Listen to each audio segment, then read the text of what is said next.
Hello, everyone. We'll get started. We have a housing agenda coming up, but we'll go ahead and get started with this. So if the people from the Polk County Housing Trust, Toby and your crew, want to come up, whoever wants to come, we have a proclamation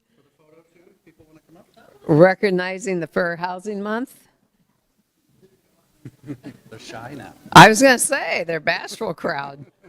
I will read the proclamation, and I'll let Toby say a few words, and we'll go from there. Yep. Whereas April 11th marks the 57th anniversary of the Fair Housing Act of 1968, which prohibits discrimination in the sale, rental, and financing of housing nationwide on the basis of race, color, religion, national origin, sex, disability, or family status. And whereas the Iowa Civil Rights Act additionally prohibits housing discrimination on the basis of race, color, creed, sex, sexual orientation, religion, national origin, disability, or family status. And whereas it is the purpose of the Des Moines Civil and Human Rights Commission to receive and investigate discrimination complaints, formulate a comprehensive education program to eliminate discrimination, and recommend ways to discourage prejudice.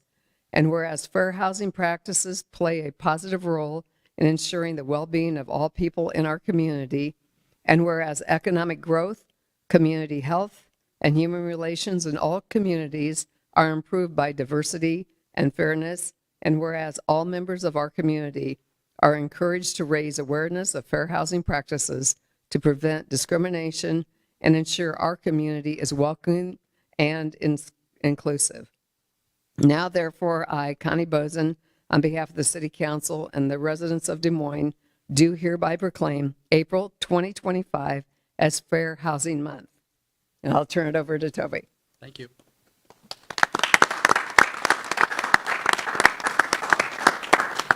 Well, I just want to say thank you to the City Council and just the staff of Des Moines in general for being champions for fair and affordable housing. We have a lot of work still to do, and just very excited to partner with City of Des Moines as we continue exploring housing solutions and fair housing here in our great city of Des Moines. Thank you. And would you like to talk about? We have an event that we want to promote. Yes, so we have an event. Sure. We have an event this Saturday at United Way Building. It's about, we have different speakers there. We're going to have lenders. It's going to be phenomenal. We have people talking about generational wealth. We have life insurance, how important it is to have life insurance. We have many things. Say it again. Estate planning. A lot of important things. So please come out and join us. We'll have snacks, and it's from 11 to 2. So, thank you. Thank you. And with that, I think we'll have a picture. Yep. There you go.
Yeah, for the municipal house. Yeah.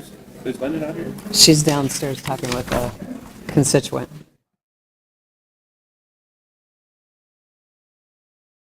The Municipal Housing Agency Governing Board meeting for April 7th, 2025. And the first item on the agenda is to take the roll. Boson, Here. Simonson, Here. Voss, Here. Coleman, Here. Mandelbaum, Here. Gatto. Here. We have a quorum. The next item is 2, approving the agenda as presented and/or as amended. Move. Those are what stops. It's been moved and seconded. Please vote.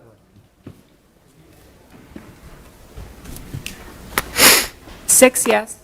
Motion carries. The next item is number 3. It's the hearing and adoption of the amended Municipal Housing Agency annual budget for the fiscal year ending June 30th, 2025. Is there anyone wishing to speak? I see none, Your Honor. I'll move item 3. Second. It's been moved and seconded. Please vote.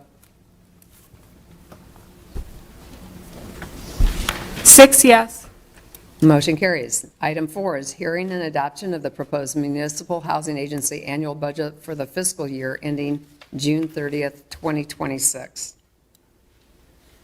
So moved. Second. I think we need to call for whether anyone has more. I Would think- anyone like to speak on this item? Seeing none, it's been moved and seconded. Please vote. Six yes. Motion carries. Item 5 is approving the certification to the U.S. Department of Housing and Urban Development of the amended operating budget for all projects for fiscal year ending June 30th, 2025, and of the proposed operating budget for all projects for fiscal year June 30th, 2026. Move approval, Your Honor. Second. It's been moved and seconded. Please vote. Six yes. Motion carries. Item 6 is approving the 5-year and annual agency plan for fiscal year beginning July 1st, 2025, to include the 2025 capital improvement grant, the public housing admissions and continued occupancy policy, the family self-sufficiency action plan, and the Section 8 housing choice voucher administrative plan. Board Communication Number 25-133. I have a quick comment. Manager Scott, I feel like we underscored what we're doing through our housing agency and the profound impact it has on low-income people. I'd like to have you work with our communications team to see what we can do to get more of this message out through our social media channels. All of us can share it, but the number of housing units, the number of things that are coordinated and invested in by the city of Des Moines is pretty profound. A lot of times we take action on these that, by necessity through the Municipal Housing Agency agenda, but as a result, I don't think it gets the attention that it deserves. So I'll move item 6. Second. It's been moved and seconded. Please vote. Six yes. Motion carries. I will, Motion to adjourn, Your Honor. it's been moved and seconded. Please vote.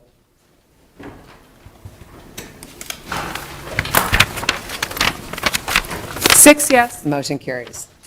This is the end of our hearing for the Municipal Housing Agency. We will reconvene at 5 p.m. with our regular meeting.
Order for April 7th, 2025 for the Des Moines City Council. Please take the roll. Boson, Here. Simonson, Here. Voss, Here. Coleman, Here. Westergaard. Here. Mandelbaum, Here. Gatto. Here. We have a quorum. The next item is approving the agenda as presented and/or as amended. And we have the regular items. Item 47 is updated conditions on roll call. 59 is the updated speakers list. I'll entertain a motion. And Mayor, I'd like to move to continue item 58B indefinitely to the call of the mayor or the city manager. A and B, 58B. 58B. Second. It's been moved and seconded. Please vote. 7 yes. Motion carries. The next item is approving the consent agenda. Those are items 3 through 43. These are routine items and will be enacted by one roll call vote without separate discussion unless pursuant to council rules. Council requests an item to be removed or to be considered separately. Item 41, Gatto is abstaining, and item 5, 4I. 4I. 4I, sorry. Oh, It looks like 41. yeah, sorry. Quick reading. Item 5 is Voss is a no. Mayor, before there's a motion, I would like to be registered as a no vote on item 5 as well. Okay? I forgot to turn that in, I'm sorry. I'll move item 3 Make with those those, adjustments. with those adjustments. Second. It's been moved and seconded. Please vote. 7 yes. Motion carries. The next item is 44. It's our public hearings on vacation of a portion of the north-south alley right-of-way located in a block bounded by Southeast 5th Street to the west, Pioneer Road to the south, and Hartford Avenue to the north, and conveyance to adjoining property owners for $150. A is first consideration of the ordinance above. Germane comments from the general public, 2 minutes per person to speak, 10 minutes maximum. Is there anyone wishing to speak? Your Honor, I see none. I will move 44, 44A, and pursuant to Rule 42A, I will waive the second and third reading also. Second. It's been moved and seconded. Please vote. 7 yes. Motion carries. Item 45, on vacation of subsurface and surface rights within portions of Mulberry Street, right-of-way adjoining 1435 Mulberry Street, and conveyance of a permanent easement for subsurface building encroachment on city-owned property, and a permanent easement for building encroachment, door swing to 1435 Mulberry LLC for $14,750. A is first consideration of ordinance above. B is the final consideration of ordinance above. Waiver requested by Stephen Brown, manager of 1435 LLC, requires 6 votes. Again, germane comments from the general public, 2 minutes per person to speak, up to 10 minutes. Anyone wishing to speak? Seeing none, Mayor, I will move item 45, 45A, and 45B. Second. It's been moved and seconded. Please vote. 7 yes. Motion carries. Item 46, on request of Helena Industries LLC, Tony Benedito, officer regarding property located in the vicinity of 3523 Vandalia Road, to rezone the property from EX Mixed Use District to I2 Industrial District to allow a fabrication and production use with accessory outdoor storage of trucks and trailers. A is the first consideration of ordinance above. B is final consideration of ordinance above. Waiver requested by the applicant requires 6 votes. First is parties in interest, applicant for rezoning, and those within 250 feet of the property to be rezoned. They will be given up to 5 minutes to speak. Second is germane comments from the general public for 2 minutes to speak, up to 20 minutes. Is there anyone wishing to speak to this? If you can please state your name, address, or ward, Is he a party? and party of interest. Are you within the 250 feet? Yeah, Brett Strow. I'm with Shive Hattery Architecture Engineering on behalf of Helena Industries. I just wanted to make up myself. We also have a representative from Helena available if there are any questions or comments. None at this time, for me. Anyone else? Thank you. Anyone else wishing to speak? Your Honor, I see no one else. I will move item 46A and B. Second. It's been moved and seconded. Please Happy vote. the investment that Helene has made over the last 12 years down there. Sure appreciate it. Thank you. 7 yes. Motion carries. Item 47, Thank you. on request from Italian American Cultural Center of Iowa, Jeffrey M. Lamberti, officer, regarding property located at 2633 Fleur Drive to amend the Plan DSM, creating our Tomorrow Comprehensive Plan to revise the future land use classification for portions of the property from neighborhood mixed use and low-density residential to neighborhood mixed use, and for approval of the Fifth Amendment to the Butler Mansion PUD conceptual plan to allow a cultural and events center use with the building modifications, a new building, and other site modifications. This was continued from March 10th, 2025 council meeting. First is the parties of interest, applicant and those within 250 feet of the property be given up to 5 minutes to speak. Second would be germane comments from the public, 2 minutes per person to speak. Is there anyone wishing to speak to this?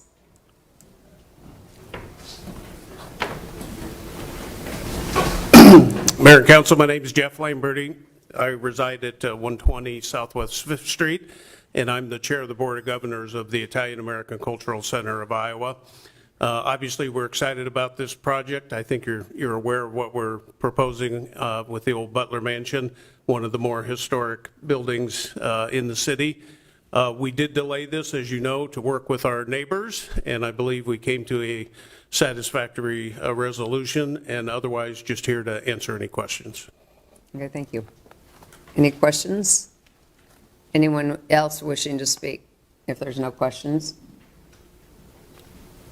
Okay, thank you, Mr. Lamberti. Yes, come on up. If you'd like to state your name, address, or ward. Hello, I'm Patsy Shores, 2854 Druid Hill Drive, and I'm here as president of the board of the Druid Hill Townhome Association. I would just like to thank all the council members for allowing us to delay this vote until we felt really comfortable with what has been agreed upon. And we want to thank Jeff and the whole team, because we believe that at the end, not only will our needs be met and satisfied, but it will be a beautiful addition to the city. So thank you. Thank you. Any other speakers? If not, There's one. oh wait, we have. Yes, if there's no other people within the 250 feet. Anyone else? If not, come on up for the general public. Hi, my name is Carol Maher. I live in Ward 3 downtown. And thank you so much to the developers of this project. I was at an earlier meeting for this project, and I spoke about the excitement regarding the new bike parking they're putting in and the increased circulation at the facility, which I think will be great for not just bicyclists that will come, but pedestrians and people that drive vehicles as well. So I think that's great. I'm going to renew my plea for them to review their decision to add an electronic sign to the beautiful mid-century modern sign that's on Fleur. I just want to make sure they realize that those signs require upkeep to make sure they're current, that they don't end up looking like a sign at a DMPS school that has the same message year-round. Fleur is our entryway from the airport to the city, and that mid-century modern sign is really fantastic, and if we're going to put a flashing electric sign there, I hope that we'll use it well. If not, then I would encourage you to really consider that decision. Thank you.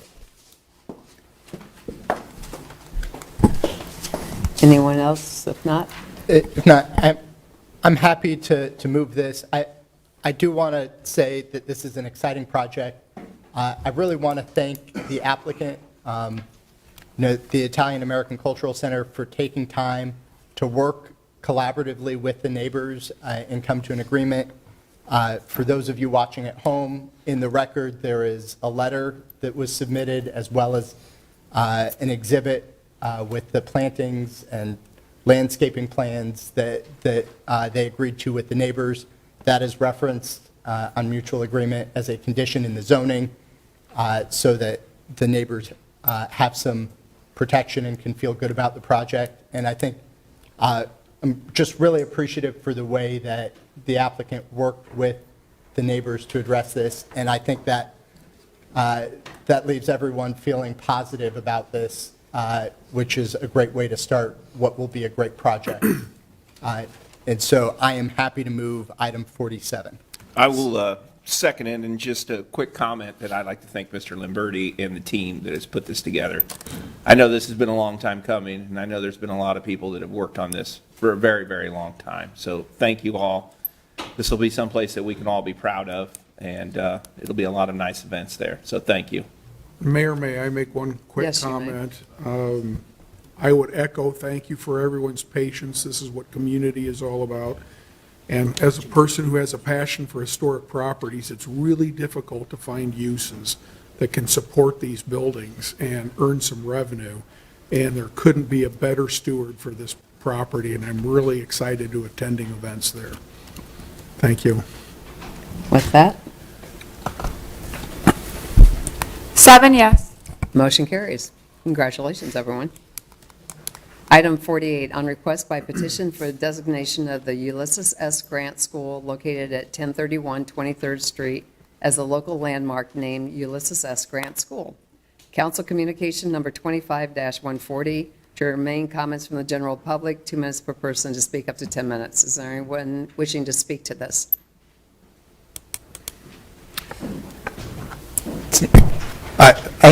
Go ahead. If there's some, We kind of share it. are you wanting to speak to this? Okay, state your name, address, or ward. Phil Gustafson, 1150 14th Place in Des Moines, obviously. I have put together the petition for this school, trying to bring landmark nomination to this important Des Moines building. There were once a lot of school buildings around Des Moines that look just like this. As you come in on 235, you can see it off to the north, and it's just a really iconic late 19th century building, and it's still in really good shape. And we'd just like to nominate for landmark status to kind of help preservation. It's going to allow more options for grants and things like this with redevelopment and kind of just keeping it in the community and making it the special piece that it really is for the next generation of Des Moines. And so that's why I've brought this here, and I think everyone's pretty much in agreement. So that's all I'm going to say on it. Thank you. Thank you. You can move it, but I'd just add, thank you for your work. It's probably all of us would recognize the building, but not know its stature. Its third edition was 115 years ago. That's the third time it was added to, and it was built and named after the president the year he died, after winning the Civil War and later becoming president. So, pretty cool story that we can preserve it. Well, I'm happy to move it, and I wanted to actually I think it's great that we're taking this step. And I learned a little bit about the school as part of this process and the publicity it's gotten as part of this process. But it also got me thinking about something else that is going to be coming before us that might be related, because a church has owned this property for quite some time. And one of the potential future uses of this property would be for housing. And we're going to be, I think it just went through P&Z, some changes to our zoning code, thinking about how religious institutions' properties can be used, maybe changing some uses from a zoning perspective.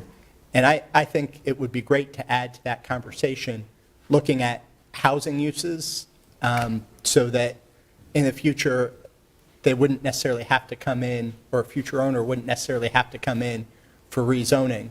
And I think we could look at that for religious institutions and housing, kind of like what we're doing with some of our other changes. And so my hope would be that we can have that conversation. And I wanted to just plant the idea here, so when I talk about it again in a few weeks, maybe others will have had some chance to have conversation or think about it, because I think there's opportunity, and that's part of how we save buildings like this going forward. So, happy to move it, and Second. thank Been you, moved and Councilmember seconded. Coleman, Please for vote. allowing that. 7 yes. Motion carries.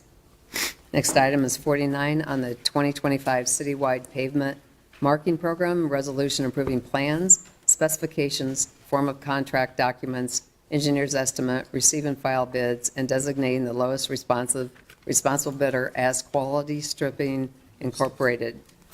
Jamie Jarek, President, $647,184. Council Communication Number 25-136, A is the approval of the contract and bond. General public may comment only to the plans, specifications, form of documents, engineer's estimate, or low bidder designation, and those will be the only comments to be considered germane. 2 minutes per person to speak. Anyone wishing to speak to this? I see none, Your Honor. I'll move 49 and 49A. Second. It's been moved and seconded. Please vote. 7 yes. Motion carries. Next item is number 50 on 2025 pedestrian ramp replacement program, resolution approving plans, specifications, form of contract documents, engineer's estimate, receive and file bids, and designating the lowest responsible bidder as TK Concrete, Inc. Tony J. Vermeer, President, $253,975. Council Communication Number 25-137, A is the approval of contract and bond, as same information on public speaking. Anyone wishing to speak to this? I see none, Your Honor. I'll move 50 and 50A. Second. It's been moved and seconded. Please vote. 7 yes. Motion carries. The next item is on consideration of the recommended capital improvement program, or the CIP, for fiscal years 2025 through 26, and that goes through 2028 through 29. Council Communication Number 25-144, germane comments from the general public, 2 minutes per person to speak. Anyone wishing to speak to this? Seeing none, I'll move 51. Second. Been moved and seconded. Please vote. Oh, Madam Mayor, if I may just make a quick comment on, I wanted to just address one particular project that's gotten a lot of attention, and there's still some, just want to be clear for the public what the process is going forward, and that's related to the Harmon Park courts, which are in bad condition and I think are being removed this week. But wanted to be clear, there is still a line item for funding next year for Harmon Park. And part of what that does is it gives the neighborhood time to see the changes that are being made, which includes, there are 2 courts at Harmon Park and there are 2 courts at Brody Middle School right now. And under construction will be 8 new tennis courts at Brody Middle School, just a few blocks away from here. And the hope is that'll be done maybe even as early as midsummer to allow the neighborhood to see what these new courts are like. And I know, Mayor, you deserve a lot of credit for reaching out to the school district. One of the concerns of the neighborhood was access during the school day, and we have in writing from the school district that there will be access at these new courts during the school day, hopefully addressing the neighborhood concern, but thank you for doing that. You're welcome. And this will allow us to get some feedback, because in really tight budget times like we're at now, the question is, with 8 new tennis courts just a few blocks away, do we want additional tennis courts? Or do we want to maybe take some time and envision what else could be at this park so that this neighborhood has more amenities than we do today, and think about what type of features. We'll still have to find dollars in the budget to get that done, but it gives us opportunity to have a broader conversation and think about how we use limited dollars so that our residents get the most access to the most amenities possible. The neighbors might come back and say they still want additional courts there, and we can have that conversation as well. But the way that the manager has structured this and the way that Parks has done this, I'm appreciative of the opportunity to think about how we can maximize amenities for our residents.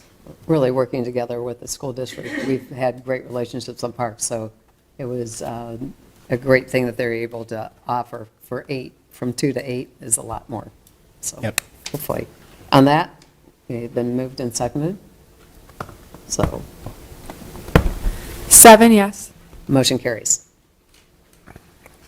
Next item is 52 on amendment to the annual budget for current fiscal year ending June 30th, 2025. Council communication number 25-144. Germane comments from the general public, 2 minutes to speak. Is there anyone wishing to speak to this? Seeing none, I'll move 52. Second. It's been moved and seconded. Please vote.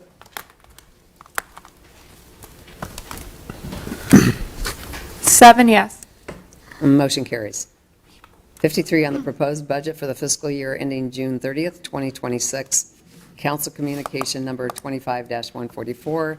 Again, germane comments for 2 minutes per person to speak. And on this one, I think we will give 3.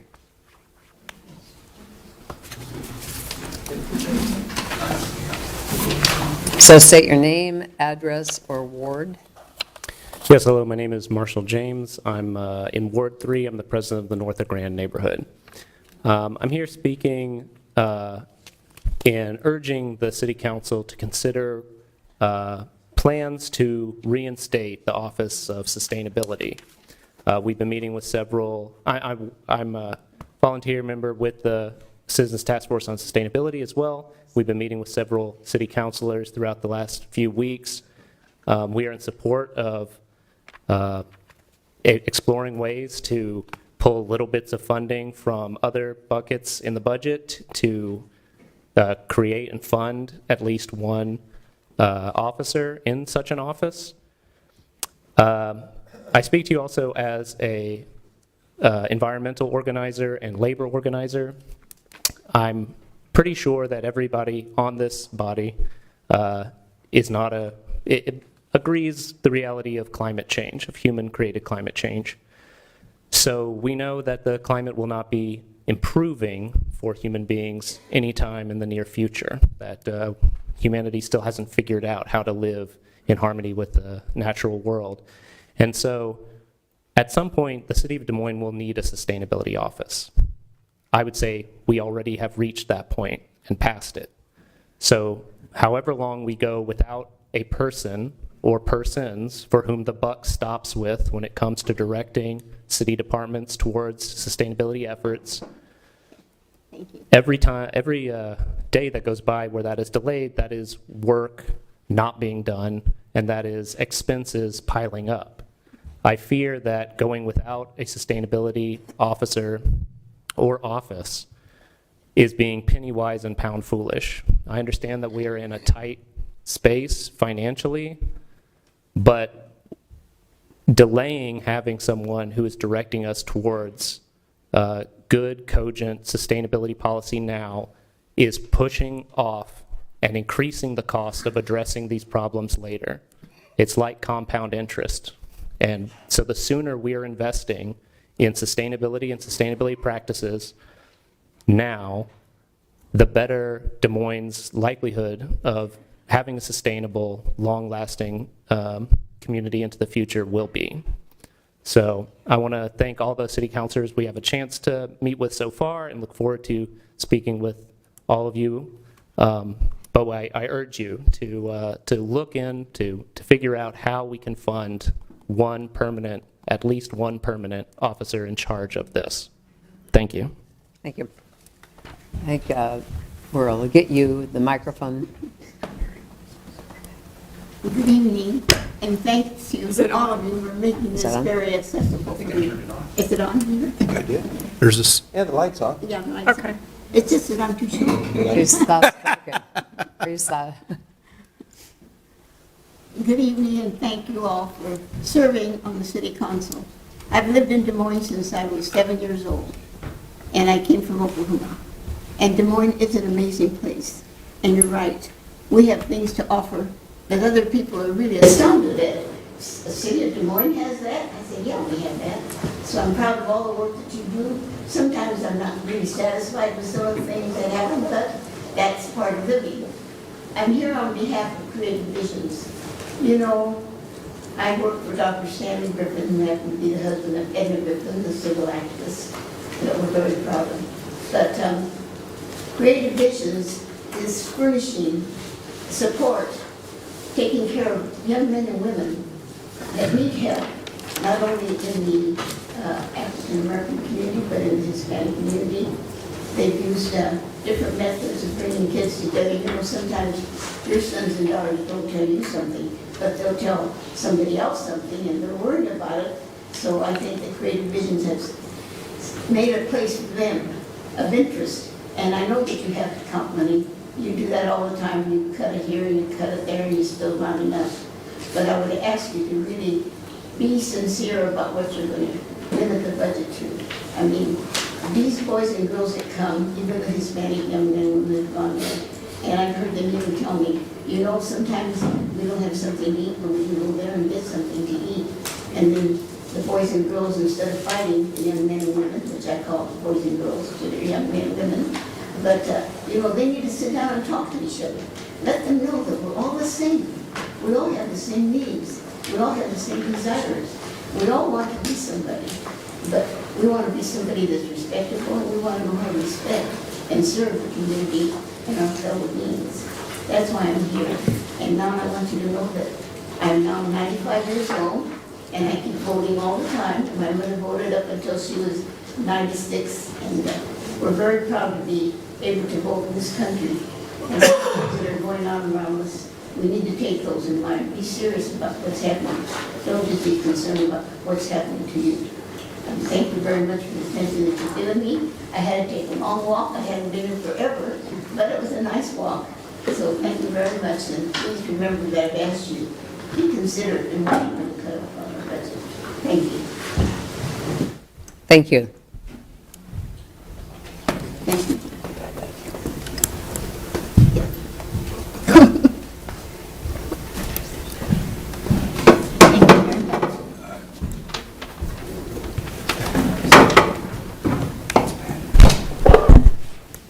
Hi, good evening, council members. My name is Anna Snyder, and I'm a student at Drake University, where I study sustainability and business, and I live in Ward 1. And I'm here to remind you all of the importance of including the Office of Sustainability in the budget in 2026 and beyond. As I'm sure most of you know, Drake men's basketball, I promise this relates back. Drake men's basketball had a historic year. For the first time since 1971, our hometown team was able to make it past the first round of March Madness, an incredible achievement for Drake and Des Moines as a whole. Why that changed, what made it better? Their leadership. Not to discount the time or talent of any of the players, but with their new head coach, this wouldn't have been possible. He came with fresh ideas, a plan, and an incredible ability to lead a team. A plan only gets you so far. Having the technical skills and somebody leading your team is what actually gets the work done. In December of 2023, ADAPT DSM passed and positioned the city of Des Moines as a leader in sustainability. This plan is incredibly ambitious and details goals for the city that would not only benefit the environment, but also our economy, social systems, and the health and well-being of all citizens in Des Moines. Carrying out this plan would mean an incredible improvement for the quality of life of individuals who live in Des Moines. It is also worth mentioning that within the first 10 pages of the plan, it calls for a sustainability office to, quote, lead overall coordination of plan implementation and to help the city stay on track and successfully implement collective solutions to achieve its climate vision and goals. Just like the Drake men's basketball team, We have fresh ideas and we have a plan. We need an effective leader to carry out this plan. I'm asking not only for the continuation of the Sustainability Office this year, but for there to be a permanent solution, for there to be at least one sustainability manager at the City of Des Moines. I'm asking that there is a plan put in place to be able to fund the Sustainability Office until we reach the net zero goal in 2050, or whenever it actually happens. The climate didn't change in a year. It changed over decades of negligence, and the climate won't be fixed in a year either. We need decades of dedicated work to reach the goals outlined in the ADAPT DSM plan. Investing in sustainability is investing in the future of your city. It's an investment in the health of your constituents. It's an investment in equity and justice in our community, an investment in parks and wildlife, and even an investment in business and commerce. Most importantly, it's an investment in your people. Sustainability is more than just saving the earth. It's more than alternative power or water quality or conservation. It's about the continuation of growth and the ability to flourish across the board. Thank you for your time. Thank you. Good afternoon. My name is Garrett Crammy. I am also a student from Drake University. I'd like to echo the sentiments of my friend Anna.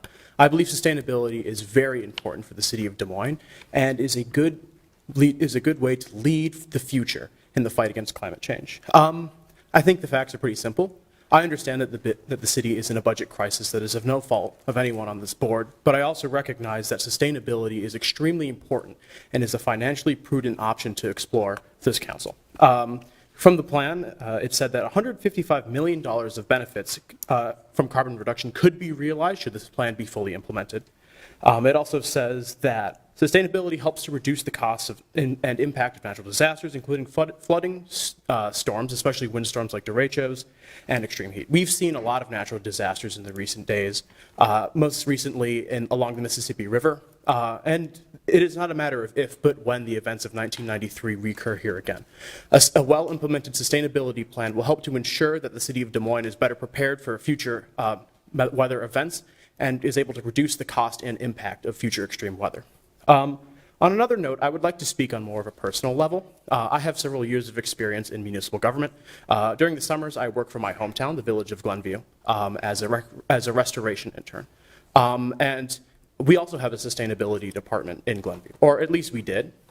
When I first joined, we had a sustainability manager resign, and the city decided not to hire a replacement for that worker. As a result, the jobs and different departments were kind of scattered among the rest of the city government, and as a result, the ability to implement the sustainability plan for Glenview was significantly reduced.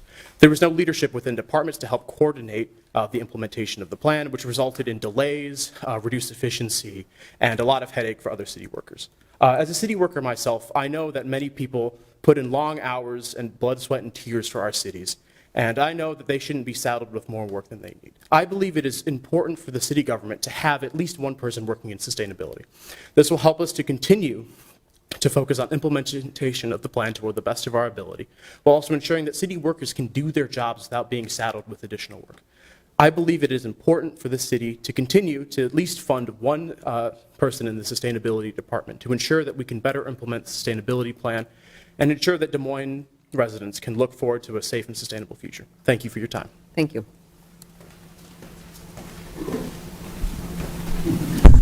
Good evening. I'm Yvette Mohammed, the COO at Creative Visions, here to speak about the Creative Visions Violence Intervention Prevention Program, formerly known as Cure Violence. Firstly, I'd like to extend a deep gratitude to the City of Des Moines for recognizing the importance of gun violence reduction in our city. We thank you for your investment over the past 4 years, which has resulted in the establishment of a strategic model and a comprehensive approach that reduces violence and saves lives in our community, and saves lives of our future generations, a generation who is impacted due to no fault of their own. We thank the Des Moines PD for supporting our program and our community policing, with a very special thank you to Chief Mike McTaggart and Malcolm Hankins for serving on our advisory board for the program and for providing us a checks and balance system as we report our shooting responses, comparative to police response, ensuring our follow-ups as we reduce retaliation from within our targeted population and demographic. I'm here to ask the council, the city manager, the mayor, and the community to never stop to consider the value and measurable impact that your investment to Creative Visions has made in our city, to never stop considering the value and impact that your investment is having on an endangered and unrepresented and voiceless population. There is no other organization in Des Moines that has a mission and programming specific to this at-risk demographic. Our clients come from physical and mental abuse, drug addiction, homelessness, mental illness, poverty, and sadly, most of whom are youth between the ages of 8 and 24 years. This community takes a big hit if this investment does not continue. Your investment enables us to feed families, provide rent and utility assistance, and transportation, and with council help, bikes even for some of the youth. We provide a safe spaces network, and we build esteem and community for and among an otherwise lost population. So I say, if not us, who? If not you, who? And if not now, when? Please reconsider your investment to saving lives, and please reconsider your continuance in the investment in Creative Visions to resolve this public health issue. Thank you for your time. Thank you. Hi, you guys. My name is Nicole Sanders. I am a new VIP employee. I want to tell you guys thank you, Mayor, for all that you do and all your help. I live on the south side, but I live in a couple of the zones that they are helping with. Actually, the zones that they are helping with, I seen the crime decrease. But where I'm at on the south side, it seems like it's a war zone. And I want to move back into the zones that I came from.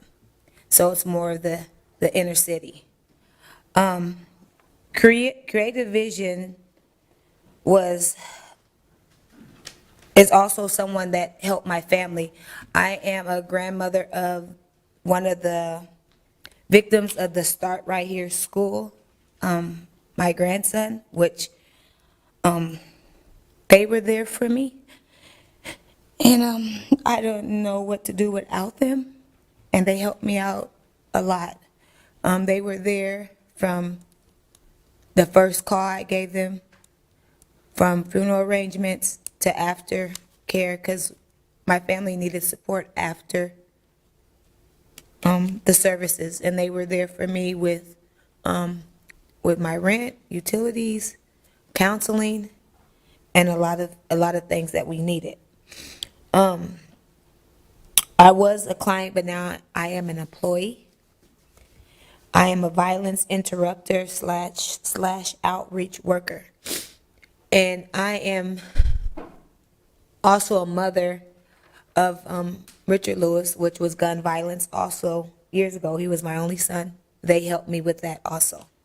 He is my grandson that was murdered at the school, his father. So I had my son and my grandson that was both murdered by gun violence.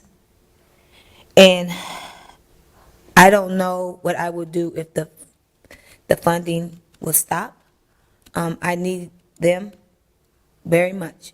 I'm still not all together, but they're like my family. I can talk to them, and they keep it between us.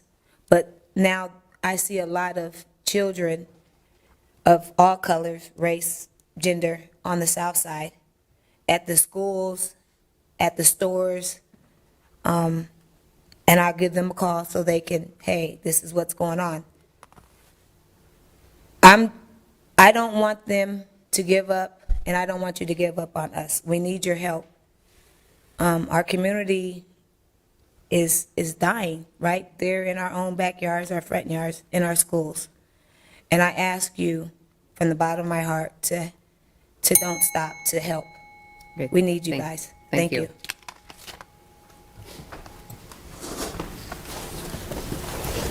Good evening, I'm April Wells, and I am from Creative Visions, and I want to speak to also that item.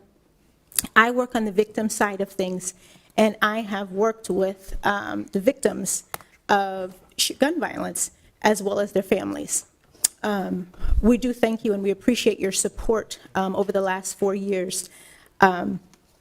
We, on this victim side of things, have been able to mediate and prevent so many different retaliatory efforts. We do not want our city, we love our city, I'm from the city, we don't want our city to be like some of the other major cities that are not so far from us.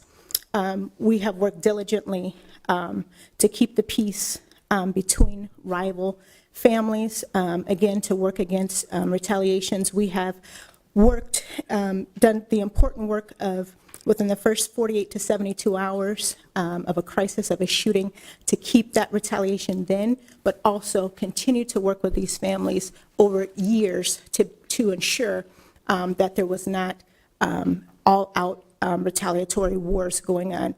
And we do want to understand that we are in a war. We are definitely in a war, and we must do all that we can and invest all that we can to do, all of us to do our part to ensure that our city is safe and thriving and is going to continue to be that way for generations to come. We do want you to consider that and to invest because it is so necessary. It has not become less necessary, it's become more necessary, and I believe it's vitally important for us to be able to do the work that we do to keep our city safe, again, from these retaliatory incidents and to help prevent gun violence within our youth, again, so that our city does not turn in to some of these cities that are around us that we don't want to see. So we do ask you to consider that. We do thank you for the support that we've had.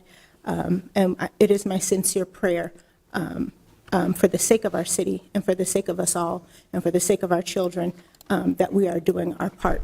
And I do pray that all of us would think about that and pray about that before these decisions are made. Thank you so much for your time. Thank you.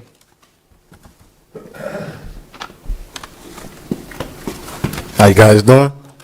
My name is Tim McCoy. I am the director of the Violence Intervention Program at Creative Visions.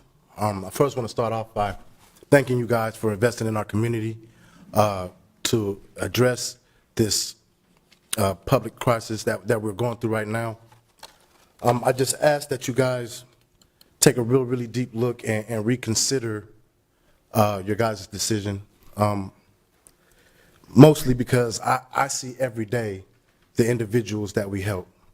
I see the people that would be engaging in crime on a daily basis if it wasn't for this program. I see the shooters that decide to put down a gun because of our initiatives. And even more importantly, to stop a flower mid-bloom would not be in the best interest of the city. And I say that because when I look at what's going on, I look at what we've done just in our targeted area. When we're talking about reducing gun violence 30 to 40%, that was definitely done. But what I'm actually seeing is this being moved to areas on the south side and on the east side, which is why we've taken it so serious to expand our initiatives to put inroads in place across the street from Martin Luther King Park to hire employees that will address the South Side issue as well, because what we're starting to see is that even though we've reduced the gun violence in our targeted area, that it's starting to move around the city. And eventually that's going to have to be addressed also. We have employees that reside on the South Side. We have inroads that reside on the East Side to address those areas the way that we've addressed our targeted area. As you see, some of our participants even become employees, which is showing the effectiveness of the program. Not just one, not just two, we've had several of our participants actually turn out to be employees. And not only just employees, but to go on and spawn initiatives of their own to help out with the city. So the program is working, and to stop a flower mid-bloom would would kind of be like washing dishes and sticking them back in the dirty water. It's just really, really important for you guys to see what you've actually invested in when it comes to the safety of this community and citywide. Because even though our targeted area was the Evelyn K. Davis and the Drake neighborhood, our initiatives went well beyond those boundaries. We've responded to things on the south side. We responded to things on the east side. We've actually tried to do the best that we can to make sure that any gun violence in our city was addressed in a timely manner. And with this, we just ask that you Thank you. reconsider. Next speaker. Hi, I'm Seth Erickson. I'm an active participant in the CV3 program, or the Violence Intervention Program. Creative Visions has always been a safe haven for the community that I grew up in. I lived in that community pretty much my whole life, and without that program being there, there'd be a lot more situations that would happen within this city. There'd be a lot more violence, there'd be a lot more crime in general. There's no need to like actually list off what would be going on, but because everybody already knows the things that happen within the city. We could invest more of our time into fixing the way the city looks or the way everything else goes here, but without fixing the things how people are able to fix themselves or help their way they grow up or the resources they have to do better, none of that will matter if we don't have better people. And that's the only way we're going to be able to do that is by having more resources for this program. Is to be able to change people's lives, to be able to have them have more potential in their life, to see better into their future, and to be able to help more youth and help more kids become something different than what they saw growing up. And without this, it's not going to work unless there's more people to show that they can do something different. Thank you. Thank you. My name is Akeo Abdul Samad. First of all, let me give honor to God. Secondly, I want to thank the council for their investment that they made 4 years ago. I want to say to you that we knew that with the budget cuts to $17 million, that there was a possibility that this program would be cut. But we also thought there was hope because of a grant that we were working with our state, that it would depend on the city to continue some funding and matching with that grant for us to continue our program. If we cut all of the money, from this grant, then we also jeopardize that matching, that fund. And we were on the phone this afternoon with Shannon, who actually wrote the grant. So, what we're looking at is understanding that you having to cut is because of the fact of finding money to be able to continue the program. We at Creative Visions have been able to look at our budget, and we have actually raised $25,000 because we thought that there was hope that we would be able to match some of the money, to give some of the money so we can continue this program here. Your investment, what you're looking at here is at a point the same way we were in 1996. In 1996, same problem. And in the same problem that we had, it took us 4 years to start making an impact and do it. That's even sleeping in Evelyn K. Davis Park to make it a family park again. And then when the shooting went down, individuals said, well, let's cut some of the funding. We don't need to fund it anymore. So it did get cut. And then you look at, again, a year later, what happened? We got shootings all over again. So we're at this vicious cycle. With your investment 4 years ago, we identified that this is going to be a struggle. So 4 years in, and then we said, yes, it's going to be a struggle to get money because we know what's happening. But we also said that we have to work hard to help raise some money, to help match so that we can go forward. But it's hard to go forward if you cut us to zero. It's hard to go forward if you turn around and don't give us something to work with. Now, you may not be able to fund at where you were at before, but we're asking you to look at, let's keep conversation going so that we can look at least funding something so that we can get grants to show your investment is still there. As you heard the individuals talking, this is not, and I sat down after this, what you have done in this investment is save lives. You have offered babies. And when we turn around and had an individual from Chicago, Illinois call us and tell us about a mother who's scared to death of her child who's 12 years old. And this is just recently. We're talking about in the last month.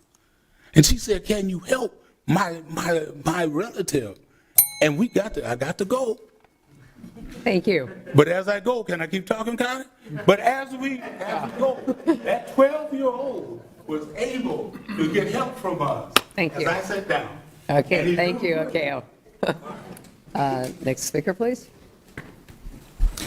Hello, I'm Adam Callanan from Ward 3, living downtown, speaking with Des Moines People's Town Hall.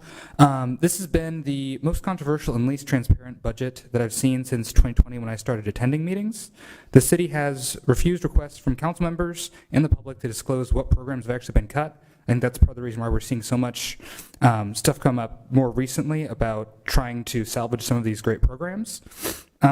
We know things such as SIS, the homeless shelter downtown, has been cutting homeless programs for the future years, and we don't know how much of that's actually related to the city's budget cuts, because again, that detail hasn't been released today, even as far into the budget process we have to actually approve it. The city is also insisting, at least as of last meeting, on delaying funding for some programs that might actually eventually be funded in the budget until after this budget passes, mainly talking about the sustainability office there, which was unanimously improved, unceremoniously cut, and now it feels like we're having to fight tooth and nail just to get even one staff member for that office. The real thing that additionally makes this part so difficult is that a lot of these groups, like Creative Vision just said, like we've heard with the Sustainability Office, there's grant funding available, there are private donors available, but instead of working ahead of time to try to arrange that, these programs have been cut and really just making the timeline really tough to try to find other funding sources, whereas this could have been handled much better and much more transparently so that we could find alternative funding for these great programs. Also, while most department budgets have been cut, DMPD is receiving an additional $3 million this year, while failing to provide updates on consultant recommendations that the city paid for, while DMPD killings have also increased. Thank you. Next speaker. Come on up. Alex Hutchins, Ward 3. I am speaking tonight partly on behalf of friends and family that are especially affected by potential cuts to DART, and I also wanted to emphasize the necessity, morally and financially, of remembering to honor and promote obligations to services for houseless people, as well as the public services provided through the library. I have had the benefit to be a public employee in the Des Moines area for the vast majority of my life. And at a different period in my career, I spent a great deal of time traveling around the Midwest and was able to observe many communities that did not have the benefits that I have been very proud and fortunate to have, along with my friends and family growing up in this community. I have seen absolutely the inability to continue working and preserving their independence for friends and family if they will be losing DART service, as well as a great deal of time that I have spent in the library and other public programs. We are very fortunate in this community that we do not turn our back on a great many people who are the most vulnerable and who are the most unable to acquire basic access to computers, transportation, rides to work, things of this nature.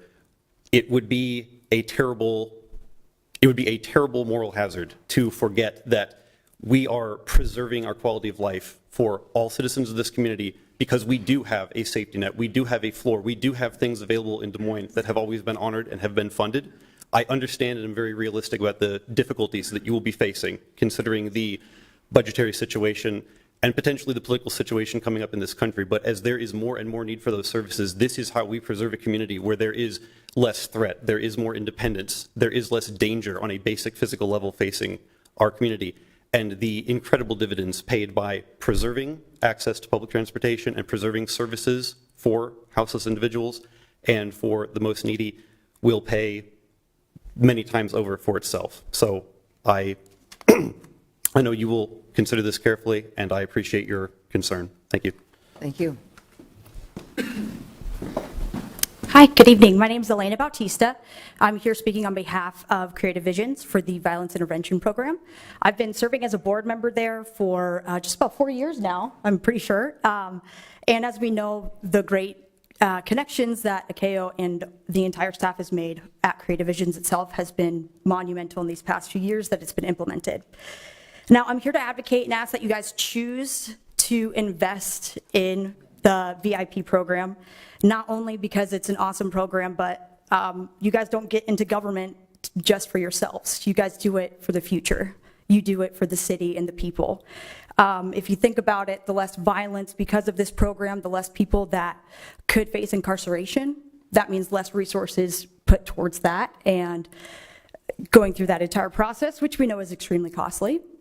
Number two, it is so fundamental for kids to be able to see themselves in mentors and people to look up to. Otherwise, if you don't see it, how can it be achievable? So allowing this funding would create those connections for these younger kids, young adults that are honestly at risk. And that's my next point here is we know with economic hardship, there are many studies showing a correlation between violence increasing as well. So as we know, with everything going on in the national economy, there's going to be hardships. And what we want to do is support and protect and create safety for this community and this city.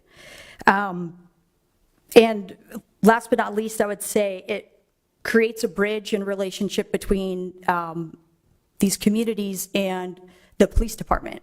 And we know how tumultuous that relationship has been in these past few years especially. So being able to have that connection, I think, would be beneficial for the entire city, not just one tiny program, all right? So please consider investing in your future, our kids' future, and we look forward to hearing from you. Thank you so much. Thank you.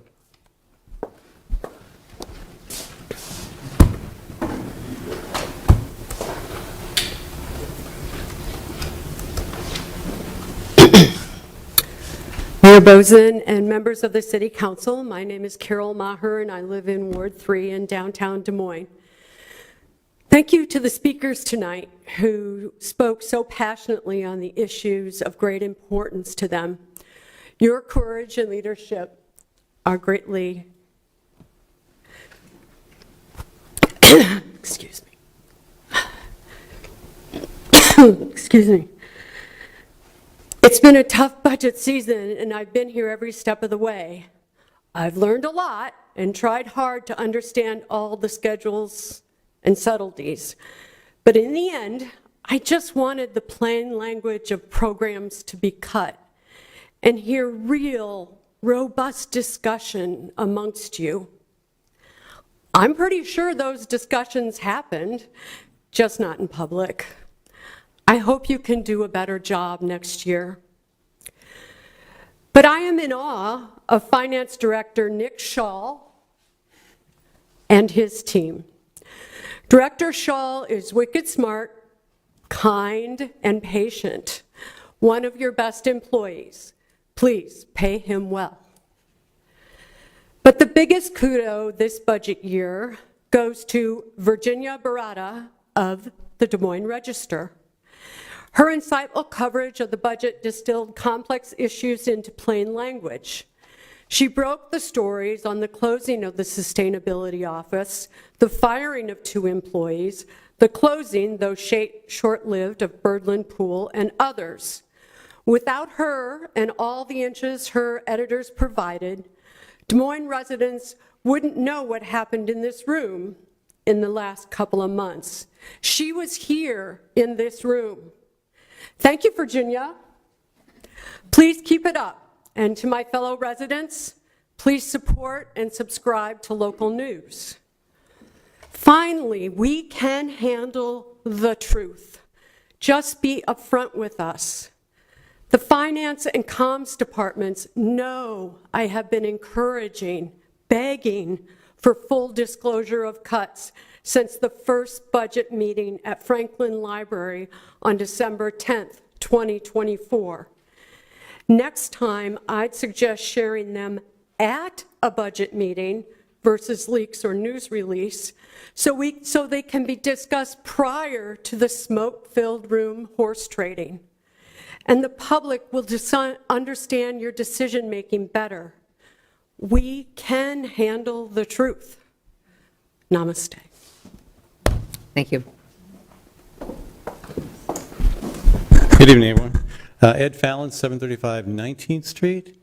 You all got a tough spot. I mean, I get it. You know, as a legislator for 14 years, I saw how much the many Republicans despise Des Moines, and it would always be said with a little bit of derision. So I get the spot you're in. It's probably worse now than it was back when I was a legislator before KO took my seat, and again improved the whole thing. Thank you. Yeah. So I know you're in a tough spot, but please don't cut the meat, cut the fat. And Creative Visions is solid meat. That's a really, really good program. I saw how effective it was when I was representing that area. And I saw how much it grew in its ability to influence the community and the state after Akeo became a state rep. And, you know, he's got a great team, and they do a lot of work. I mean, obviously they're focused on Des Moines, but their outreach is beyond Des Moines even. We're doing a good thing for the whole state with keeping Creative Visions viable and well-funded. So thank you for your part. Keep it going. And also the other thing I want to talk about is the sustainability budget. Again, you're in tough times. You got to do something. Don't cut the whole thing. You know, you can cut as little as you have to, but you got to keep something going.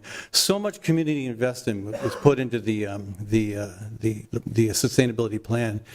It's you know, it's got some national recognition too. There's all kinds of ways in which Des Moines gets put on the map, but that's one of them. Don't give up on that. Don't let that fade away. Keep it going. Even if you have to cut travel budgets or staff training or something, you know, look at that stuff. Yeah, I know you got to cut somewhere. You're probably losing sleep over this, aren't you? I get it, but these are really, really important programs, and sustainability is only going to get more and more important as we see the train of climate change coming at us, and all the supply chain disruptions that are going to come with that.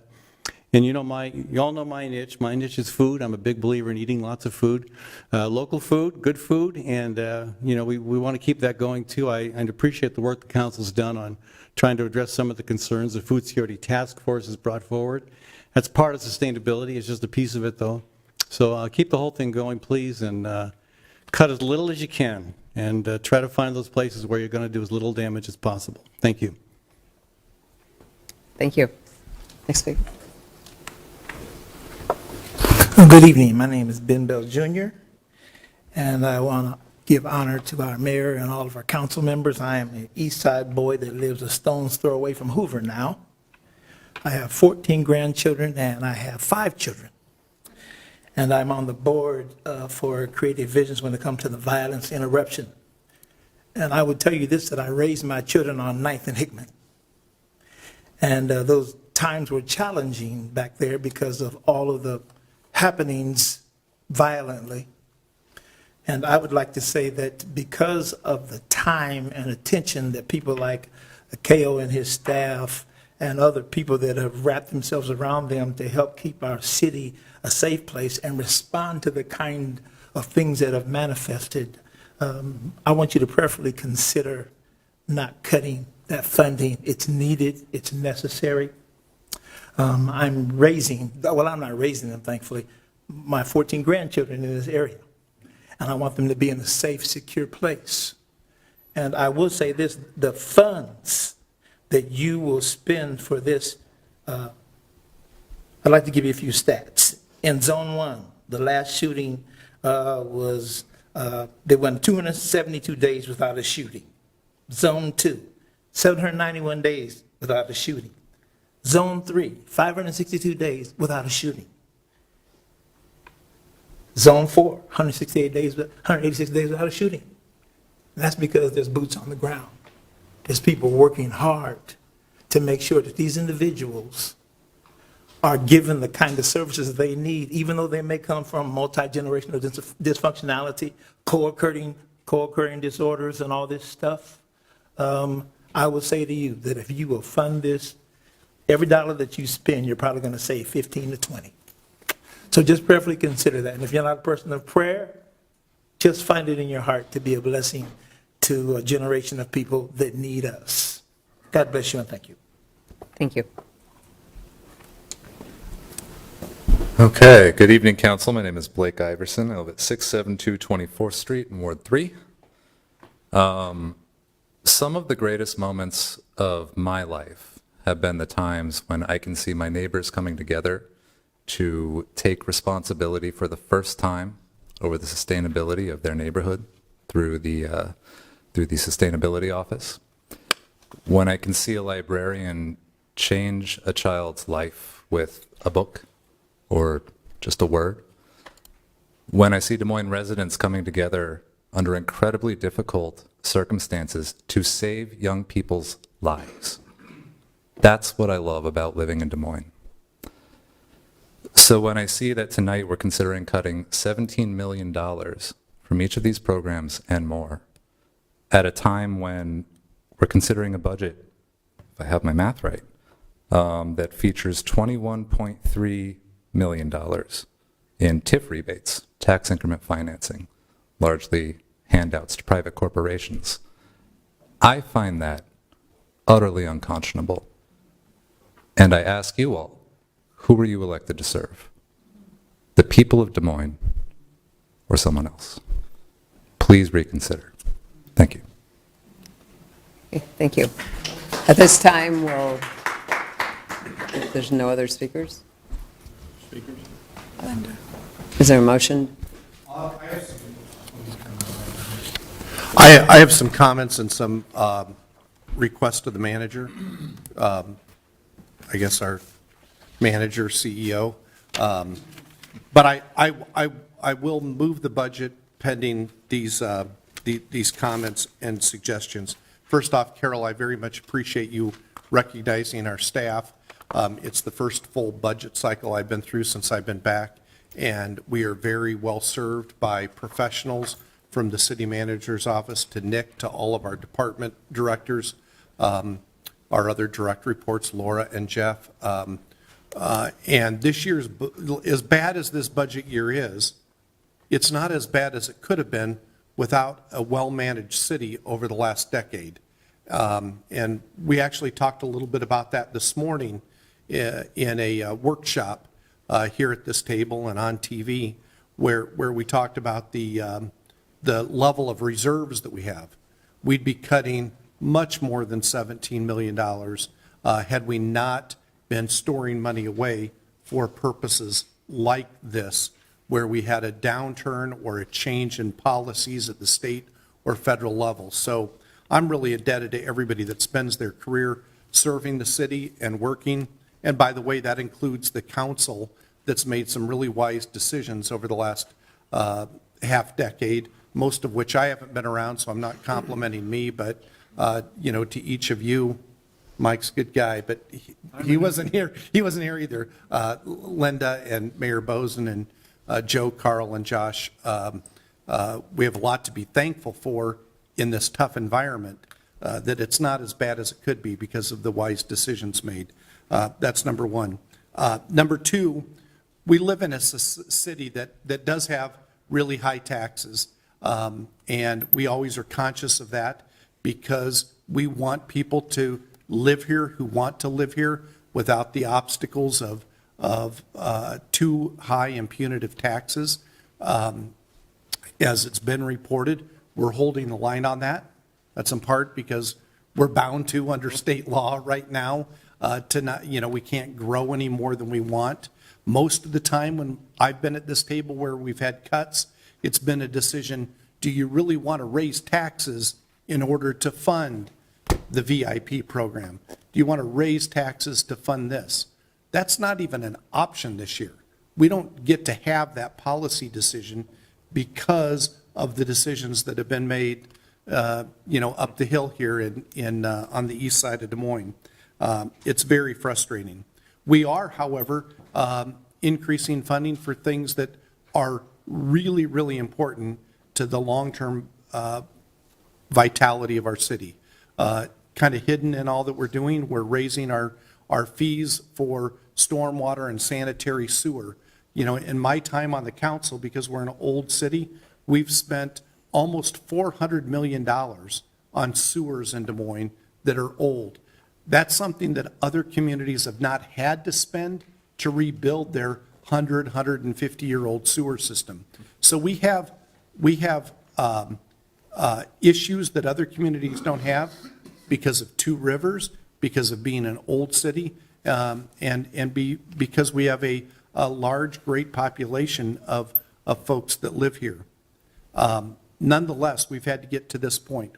I moved the budget, but I have three specific things that I'd like to address.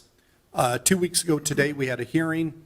I mentioned that I was going to bring this up tonight to the council and anybody there, but I do think that we need an alternative solution to your current recommendation, manager, on sustainability. We've talked about alternatives of staffing, of contracting with industry leaders in the community, whatever it might be. But I want, I want to give you, and I hope the council will support this, that you have direction to implement a path that's no less than $50,000 of a plan forward to at least ensure that we have leadership and eyes on our goals to ensure it moving forward. Like most things, we passed the budget now, but there's ups and downs that every council meeting, we vote for something, well, 50 or 70 things. And so I'd like that to return with a plan as soon as possible, and to make sure that's good. Councilmember Coleman, just a point of order, because the direction that we provided the manager when we set the hearing is that we specifically asked for a plan for $120,000 as an option, not $50,000, $120,000, and what the manager's recommendation would be for $120,000. And that was supported by the council. And I don't want to walk that back and say $50,000 is okay, because I think that is inadequate. And I think we need to have those options on the table. So I want to clarify that you're not superseding that direction that we provided at the last meeting, because at that time, the manager said, give me time and I will come back with recommendations for $120,000. And you supported it at that time. My recollection, and no, I'm not walking that back. I'm trying to establish a floor, because I think in that hearing, we talked about different levels up to 120, that there might be a cafeteria of options that are delivered to the council for how to address that. That's the way I took it that time, because we were talking about different numbers. Right. I mean, I think if we said at this table that we'd like to see 120 be the floor, I think we'd have support for that. I'd like us to get there, and I'm worried, I guess, as long as we're hitting that 120 as the goal, I mean, I think that's a pretty important piece to have that option. I think we'd established a floor previously, but I'm concerned, and I don't want us to be walking back, because I'd like to see us hit that 120. I think we would need to go back and look, because I believe under what the majority was, we would go up to. I don't think it was that it was the floor was that, unless I misunderstood what you said, I don't think anybody was prescribed to an amount, because he was going to, we went to RFI, find out what we needed, go through the budget or through the plan to say, what did we need to cover? So I think to arbitrarily set an amount right now, if we say 50 is the minimum, or that we must be, that's not setting it, so whatever amount we want to agree on. But I think it was never that we're going to, this is what it's got to be. Right. I don't think we set a hard just amount. wanted to But clear- I think the direction was to provide options for 120, and how we would provide 120 of, I mean, that is. If we needed if we needed that amount. That's what I took it, unless anybody else. That is exactly how I took that whole thing, like, 120 was the maximum that we would go up to, and you were going to give us kind of a whole variety of things of Scope of service. of what type of services we can do that we did plan on doing when we let those folks go, and things that you thought that maybe we can't do, and so we were going to hire that out as a contract. But I didn't know that we were starting at 120,000, because I think that is probably as much, if not more, than what we paid the one person. One of the individuals, yes. Okay. But specifically, and I do want to clarify, because I want to make sure that that option is still presented, the full 120,000, and the idea was that we would have an option for how we would fund half the budget. And manager, you had asked for flexibility. I mean, if I'd known we were maybe going to walk this back, because I have specific items that I'd be happy to talk. Why don't I read what was the amendment from the minutes? To adopt and refer to the city manager the best recommendation to get to approximately 40% of the past budget for sustainability. Right, approximately 40% of 280 gets you to that. I think that was 100 to 120,000 is where. May I summarize? The desire amongst several of us is to maintain a sustainability office. We've just asked the city manager, give us the options, and some of those options might be outside not-for-profits and different groups, and it could be a combination. We just would like to see options. Well, I'd kind of like to hear Chris's second and third point, because It's that's going around in more circles. parts in the school here, so. I have two other things, and it probably doesn't surprise you. One of them is about the VIP program and Creative Visions. I think the staff, Kale mentioned that he talked to the grant writer and all the work that's underway to try and create alternative revenue sources there. He let me talk to the grant writer today. I had some questions of my own just about what kind of match or local. I've talked to the manager a couple of times about this today. I'd like the motion to include an amendment, again, giving the manager the authority and to find any required matching funds of grants that they may be eligible for, that may be having to make a commitment up front as part of a grant application, or that are required if they are able to receive a grant from either a government source or a nonprofit source. The application that they have underway is a government grant, really, right? And they're funded until November. That's correct, right? That's correct. Okay. We still have 7 full months of funding. Okay.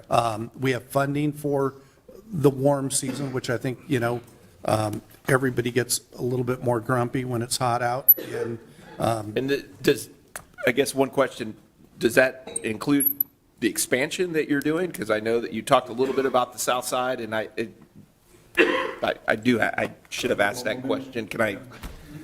It does include what we're doing. If you want to come up, if you want to. My name is Akeo Abdul-Samad.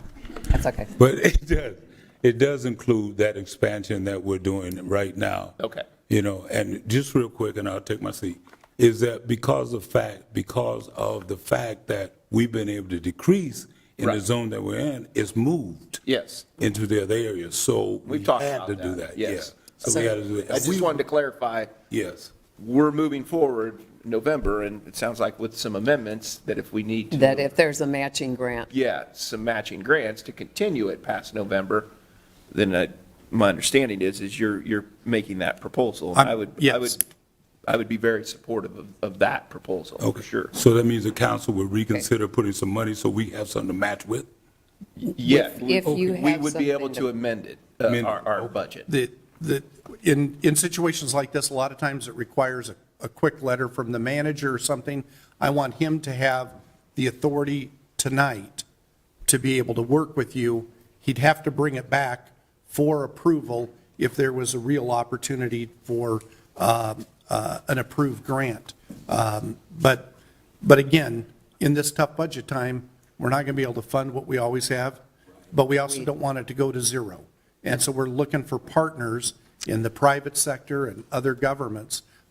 This was initially funded by the Wise Council. I wasn't It here. was ARPA dollar. Again, a really wise decision, but we knew that when those one-time federal funds ran out, that we were going to need to diversify the funding, and November, December is when that, when it kind of comes to an end. So we want to be, I want the city manager to be a partner in this, so long as there's other partners to help to fund and to participate. The last issue is homelessness. Somebody brought it up. We get a lot of money to the city that we can choose on any number of priorities. We spend a lot on services for the homeless through the Central Iowa Shelter and Services. There was an unfortunate reallocation of those dollars in the budget. So there were some lines in there that made it look like it's going to zero. That is not our intention, and I would like you to say that, manager. That is absolutely correct. It would be similar. It'd be similar funding to last year, the current year. Yeah. It's just within a different budget, and I wanted to make that clear. I would also tell the council why I have no specific proposal. The community has undertaken this really exhaustive strategic planning process for homelessness. I think I had the chance to read some of it. I'll make sure you get the final document that will be released May 6th. As chair of the Homeless Coordinating Council, I've been a part of all those. A really, really brilliant expert has come in from out of town. But it drills into specific responsibilities for different entities. Polk County Housing Trust Fund that was here earlier, the shelter, the city, the county. And I want to warn the council, and I know the manager is aware of this, that they're looking for the city to kind of shoulder some specific items in there that's going to require over time some additional expenditures. For instance, they're asking us to coordinate the expansion of like single room occupancy, low income housing units. So one of the reasons why we've been acting on the Holiday Inn. And that would be one of the solutions. It might be the pallet homes or other things that the mayor is working on. We're going to need to come back and address some of those things, but I think we're in a position where some of the most caring people and leaders in that industry have been gathering every 2 or 3 weeks for a half a day to do a really, really profound study. And it's not going to be free, but it is affordable. And the city has the resources. We just have to spend them wisely in those buckets that we're approving tonight. We just have to, might need to do our part as the community implements its overall plan to make sure that we're spending money where it most needs to be spent. So those are the 3 areas that I had. That you would like. Sustainability. VIP. That we talked about, holding to the motion that we had and the talk that we've had before, the creative visions, making sure that we have flexibility so that we can provide matching funds or support funds as other funders come on board, and the implementation of the homelessness strategic action plan. Okay, I will open it up. Anyone else? Did you make a motion? I made that in a motion. Second. Okay, so I'll open it up for more. Chris, going back to the homeless, is it just the city of Des Moines that is participating in this, or are other suburban, our friends in the suburbs, are they participating also, or is it just us? Are we doing this solo? No. I think that we're going to have greater buy-in from the suburbs, greater buy-in from what the consultant kind of says, the funders group, the philanthropists and the corporations and the corporate foundations that support many of the nonprofit providers and the providers themselves. Right now, I think many of the cities could make an argument that they're doing pieces of all this.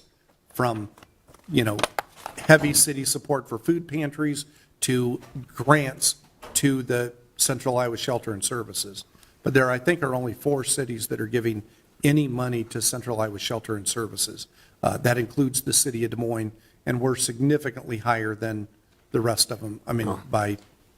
Obviously, well, we need to ramp this up because the city of Des Moines by itself can't solve the metropolitan homeless issue, so. Yeah. That's why we brought it up at the MAC Council with an update. Good.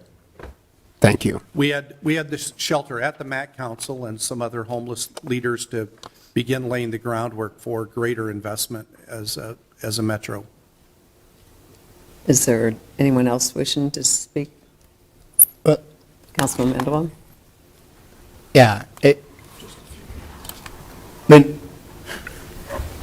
One of the things I'd just say at the start of this, the budget is easier in years where Don't have cuts. we don't have cut. I mean, this is a harder process. And because it's a harder process when we're cutting and when people will feel direct impacts, I think the burden on us is higher. We face more scrutiny. It's a harder job. And I'm worried that we haven't fully met that, at least with the way this process has worked to date. Now, I make this comment in the context that these budget discussions are going to be ongoing. This isn't going to be the only hard year we have, just given the realities of the legislative changes and what could be coming. And so my hope is that we learn from this and that we continue to do better.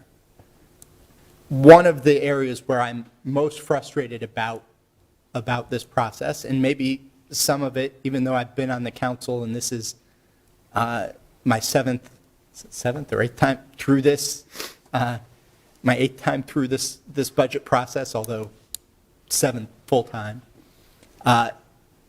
it is when we're making these cuts, I've wanted to scrutinize the budget a little bit closer. And it is very hard to tell what is in certain pieces of our budget. There are a lot of things in particular line items. For example, you don't see where a consultant contract is. You don't see travel budget line items. You don't see, we contribute to a number of community events. We have memberships.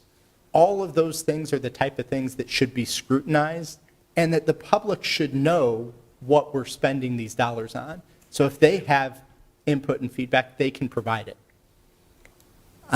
And it's not, I had to ask in some cases 2 or 3 times to get some of that information. And if it's hard for me to get as a council member, it sure is not accessible to the general public.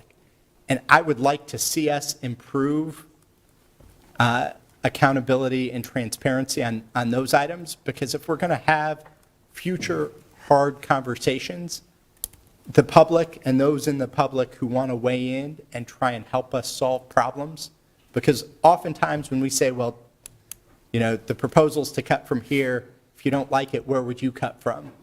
And that's an impossible task. It's hard for a council member. It's harder for the public who don't even have access to half the information that we have. We can fix that by being more transparent and providing a little more information that we publish going forward, and I hope we will. The other piece of the process that I was particularly frustrated with, and there have been a number of speakers, but the way that we rolled out the cuts, and in particular, the cut to the sustainability office, is one of, I thought that was one of the worst things that I have seen in my time in government. I think maybe the Trump administration quickly won up that, but this was a pretty bad precursor. That is not the way to let anyone go. That is not the way to have a conversation about an important government function. And I don't even know how that decision was made and how exactly that came to be, I have my guesses based on what I can see from my vantage point, but that wasn't transparent, and it's left us in a place where we don't have an adequate plan. I've looked at the transition, the pieces of the transition plan that I've seen, and I've asked questions about how it compares to the plan that we adopted. And there are functions, for example, in the climate action plan, which, as I think one of our speakers pointed out, the climate action plan specifically calls to have a sustainability office. So we're walking away from that foundational piece for how all the other pieces come.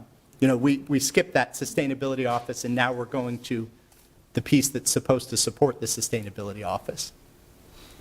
But the way that we're going to meet our 2030 target goals laid out some specific items, and a number of those specific items are exactly the type of thing that we're unable to do without those permanent staff.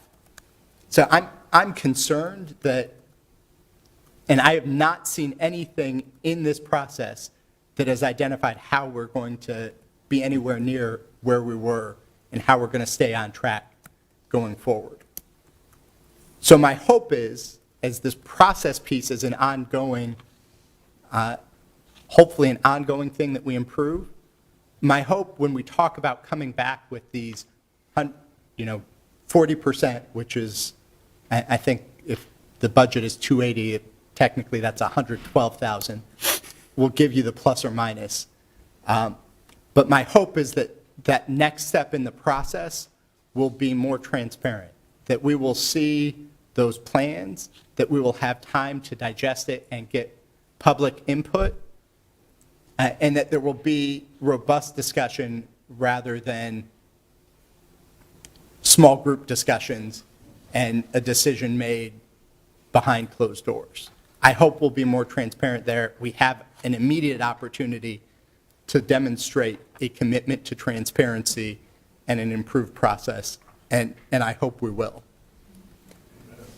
I also want to address the violence interruption program. I think it is a critical program. I remember back in the origin of the conversation around violence interruption. We had a conversation about gun safety at this council table after the shooting in a municipal building in Virginia Beach. And we started talking about the things that we could do. And we didn't end up passing policy, but that turned into a conversation about some of the other things that we could do to address gun violence and gun safety. And treating gun violence like a public health problem. And strategies to interrupt were what came out of that conversation. And ultimately, funding Cure Violence, which turned into locally the violence interruption program. So I would like to see us figure out how to continue to support it. I do think it is important, if there are grant dollars available, that we can leverage additional dollars. I am fully supportive of Councilmember Coleman's amendment to do so, and that is a worthwhile investment. We should leverage the investment we've made and look for ways for how we can continue that. And I wanted to be clear that I support that going forward. And then I wanted to thank Councilmember Coleman for bringing up the conversation on homelessness. I was able to attend Matt White's presentation, public presentation, last week. I think you were part of it. Yeah. We didn't have a chance to talk afterwards, but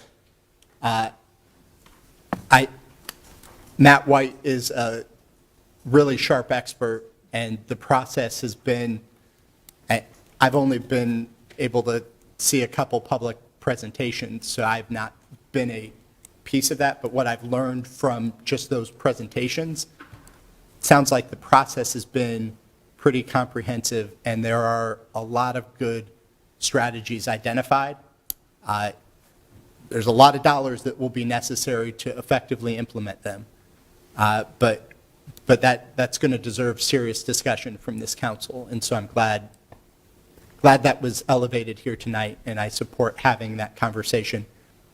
I would hope we could have our own work session on the recommendations that come out of that report. And I know the mayor, you've also been leading and made this part of the Bloomberg Initiative, which adds additional planning and firepower for the city itself. And so I look forward to those conversations too.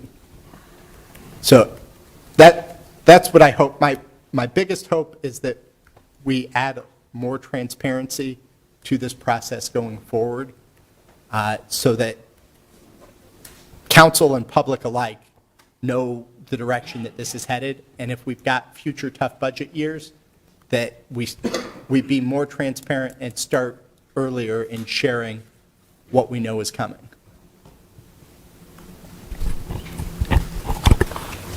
Anyone else? Yes, Councilman Simonson. As the newbie on the council, I want to thank staff and Nick especially for all the work that they've done. When the State House passes legislation that caps how much money we can raise, and we have to very rapidly respond to that, I think we did a really nice job. Thank you.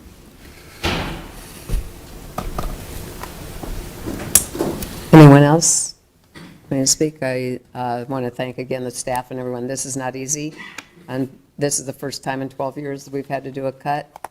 Many of you on this table have never had to make budget cuts. A couple of us came from school board. You're quite used to it. And I think there's no easy process. I know we've added more meetings. We added additional meetings because sometimes until you understand what's being cut, you really have no comments. So we can look at how we can do things differently, because I unfortunately don't believe this problem's going away. It's going to get worse. And we just hope that we, at some point, will see legislation that will help support so we can continue programs. And on the homeless issue, we have 11 staff members who are handling, from the Bloomberg Harvard City Initiative, how we can move an initiative forward, bringing together what we can do as a city and then see the roles of everyone else. So it's an added layer to what the Matt White report and the programs that they are doing through in the Community Foundation and everyone on those. So hopefully we can come up with some real solutions. With that, I think it's been moved and seconded. I guess I'm the only one that needs to vote, huh? 7 yes. Motion carries. Item 54 is a review of zoning board of adjustment decisions conditionally granting a variance to a separation distance required to allow use of the property at 601 Army Post Road for an animal service, use that would include an outdoor animal exercise runway within 20 feet of the northerly property line adjoining an N3A neighborhood district. Choose one alternative below. Council Communication Number 25-141.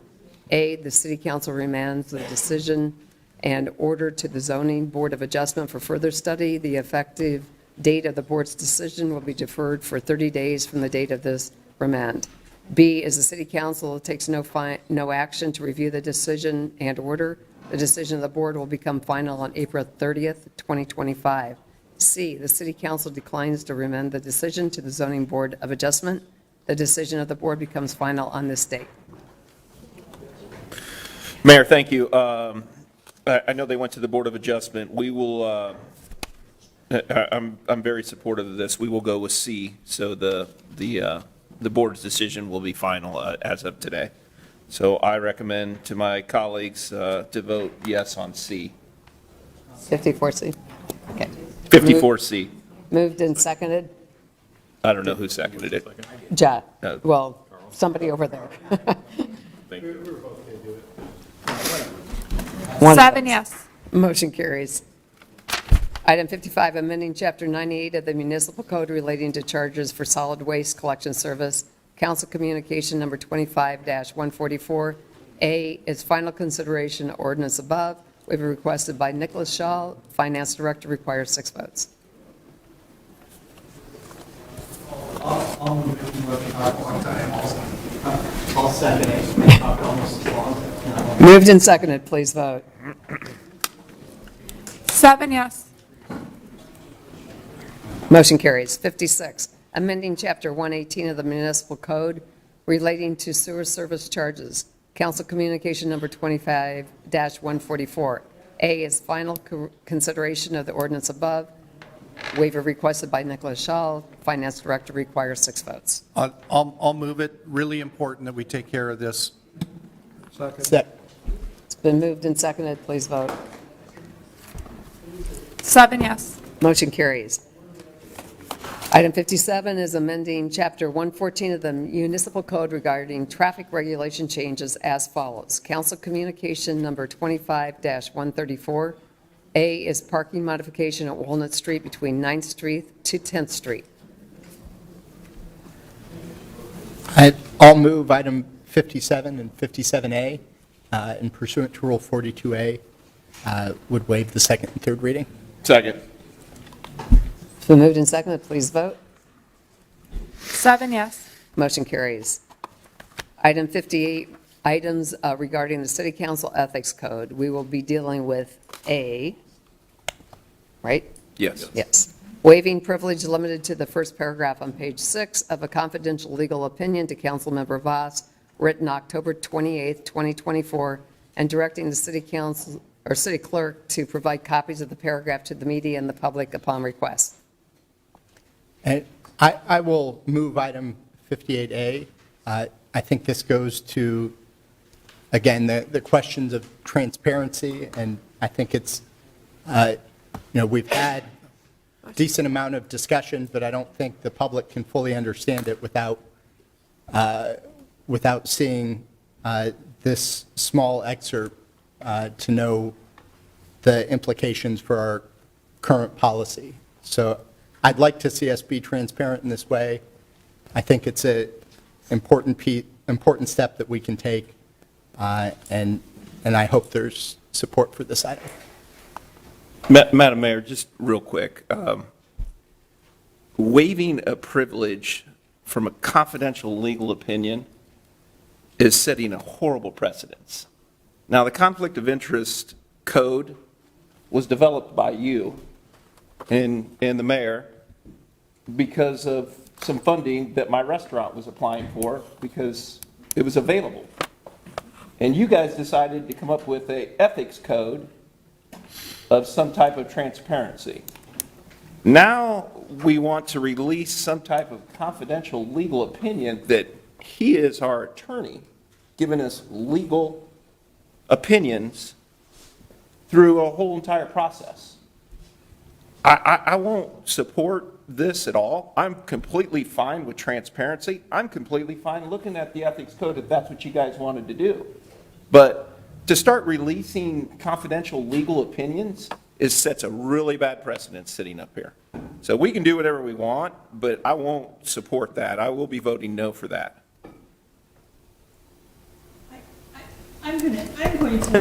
I'll second the motion, just because reading what Jeff sent us, it was like, it's okay, it's not, he didn't have an objection to sharing it. And it's basically just a couple of words. I think that people have asked, I have been asked about it and haven't been able to talk about it. I think by releasing that one small paragraph is not going to harm anything. It's not going to make a difference in, if we want to come back and have a discussion about the ethics code, that would be fine. But I am supportive of releasing it just because I don't think it harms anything. It just simply gives the public information, and we've heard from plenty of people tonight about the lack of transparency, and people have asked, what was in that? Why is this happening? So I second the motion. I'd like, and I actually, I don't think I've talked to you about this for months, but I have a level of uncomfortableness because we're setting a precedent that a portion of the council, like I'd feel better about releasing all of it. Yeah. I worry about the next time somebody trying to embarrass somebody or do something where we have a precedent that, yes, there's been times where we've released it. Can I ask, as part of this discussion, the attorney a question? Is there middle, he will tell you that he tells me all the time, don't ask a question you don't know the answer to. That's the rule in court. And I'm doing that. I don't know the answer to this. But is there a way that you could communicate the same thoughts outside of a confidential that is not related to legal liability or code enforcement, that is the practice of the office for how you deal with it, so that the pieces could be identified, but that we don't take that really huge step of waiving confidentiality for the first time ever? That maybe it would help, and I don't know what the answer is, but and if you could, would you feel better about that than releasing a confidential communication? As council knows, I generally don't like to talk at council meetings, but once you get me going, good luck getting me to stop. To be clear, I want to make just a couple of corrections for the record. I didn't say that I didn't have any objection in when I sent council the paragraph that had been referenced in the prior meeting. I said that this was less concerning than if it had been because of the small excise portion that was going to be excised in terms of privilege, that was less concerning to me.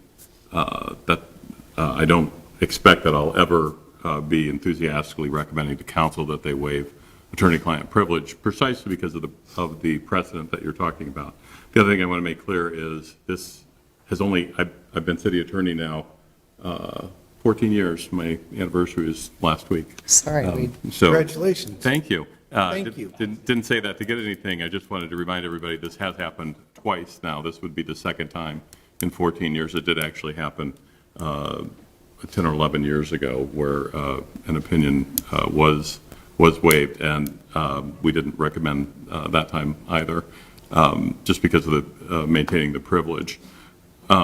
We could certainly take some time to try to come up with some kind of synopsis or paraphrase or something else, if that's what council wants to direct us to do, to express that particular paragraph or the idea behind that paragraph. If that would be preferable to council, we could certainly do that, and if that's what you would like to do.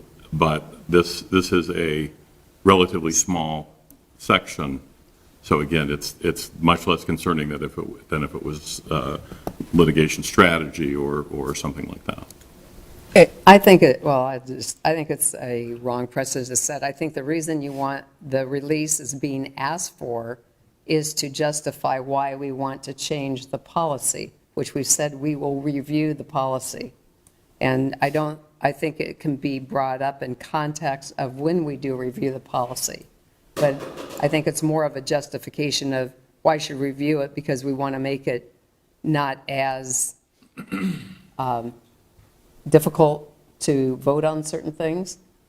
And we want to change wording, which we said that we will look at it.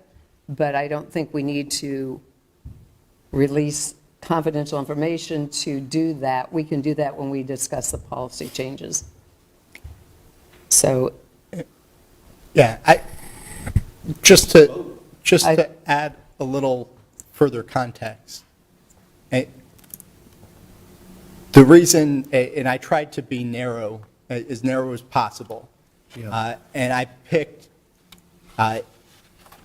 this not just because it had to do with that particular opinion, but because it was dealing with the interpretation that our legal department has for a section of the code that that applies and continues to apply, and it impacts how council members can discuss items, and it impacts the way that this body operates. A lot of times, the public doesn't see how that is happening exactly until it spills over. And I think a little transparency in this way, I tried to make it small, and I tried to be very conscientious about preserving the privilege and respecting the privilege because I value it and because I recognize I didn't want to set a broad precedent, which is why I tried to be narrow and tried to be respectful of it. And I think it would help the public understand the constraints that this council currently operates under. Well, I think there's also, the reason we want to do it is because we want to be able, we don't like the rulings that are given to us when an opinion comes down. So we have said we will look at it, but I think we need to do it in a context, just send out wording without the context of why we want to change or how we want to change things, I think is not the right way to do it. So with that, if anyone has anything else, it's been moved and seconded. I'll ask for a vote.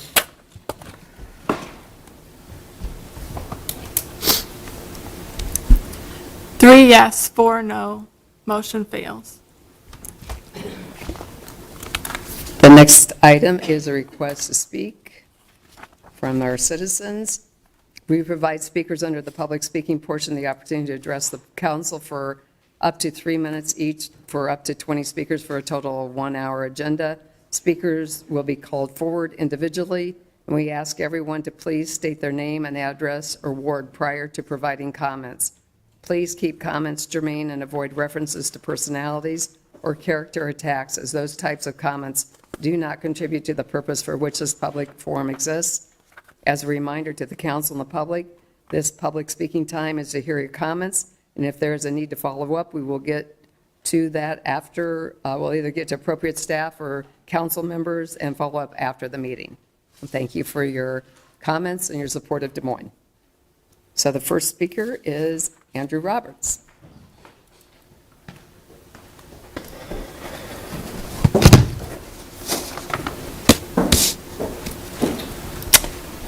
So I come here tonight as Andy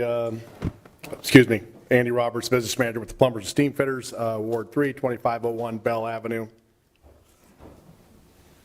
I'm just going to keep it easy tonight, everybody. I come here tonight as somebody came out and stopped by at our Union Hall here a few weeks ago, and the bike trail behind 2501 Bell Avenue leads right into Grays Lake Park. As you can see right there, my members and this is city property right here. My members and I planted Cleveland pear trees, Cleveland select trees there. No money from the city council. This is just all on the Plumbers and Steam Fitters. We put millions of dollars into our facility over there. We remodeled our facility, bought the building next door, invested millions of dollars in the city of Des Moines, and more importantly, we care about the climate change, right? As we talk about climate change here tonight. Now, I had somebody from the city come stop by at my Union Hall here and tell me they were going to cut these trees down. I'm beside myself to why they would want to cut down trees. These are not Bradford trees, everybody, and I'm not an arborist. I just wanted to let you all that know right off the bat here. I'm not an arborist, but I can tell you that these are indigenous trees. They can be invasive, but the Bradford trees are more indigenous. These are called Cleveland Selects. These are the different trees. They are a Bradford Select of a tree, but they're a better tree built, better tree that stays together, a better tree that's worthy. And as you can see, I planted these trees. I helped personally plant these trees 15 years ago, everybody. And we bought the building just to the east of us. We ended up planting some more. This is a terrific view coming right down into Grays Lake and right into Des Moines, Iowa. And I know anybody that rides on the bike trail, walks on the bike trail, participates in the bike trail. If I'm outside there, I get compliments all the time from people that walk by and say how beautiful this looks outside of our hall. So what I'm asking here today is to tell you that I hope that you guys would consider not cutting down our trees. There's been enough cuts, I think, and cutting any more trees down I don't think does any justice for the city of Des Moines. You can walk down this, the entire trail. You will not see any one of these trees when they're talking about invasiveness. These trees do not invade anywhere else. You can't find them anywhere else around Grays Lake Park, anywhere else down the bike trail. And more importantly, their trees are taken today, as you can tell by the picture of them. They look pretty darn good, if you ask me. If you'll notice, they were planted by union people, so they're straight and they're upright and they're on solid ground. We mow the property out there. We water the trees, and we're proud of what we do for the city of Des Moines. And we're hoping that you guys will consider on cutting down our trees. Thank you. Andrew, what is the reason given? So if you guys look up Bradford trees, right? Bradford trees, of all places, they can be an invasive tree. The berries on the tree are carried by the birds, and the birds, of course, we all know what the birds do with, right? I don't have to go into great detail, but they can be an invasive tree. So there is states that have banned Bradford trees, one of them being Oregon. And I will tell you, this is no Oregon out here. Anybody, if you walk on the bike trail back there, there's no way and no rhyme whatsoever. But these trees, once again, they're not an indigenous tree, and I don't find them to be invasive. They do not, very minimal work. They don't drop any of their limbs. Once again, Who asked? I don't know who it is. We will check into it for you. Public Works or Parks? Yeah, we'll get back to you. I don't know who. I'm assuming it's somebody from the parks. Yeah. He says he's not cutting down the tree. He said it was him. Okay, you're so good. I think we might be good. Okay, the next speaker, sorry, your time's up. Thank you for informing us about that. Steve Darcy. Be tree huggers, not loggers. Steve Darcy. Felicia Hilton.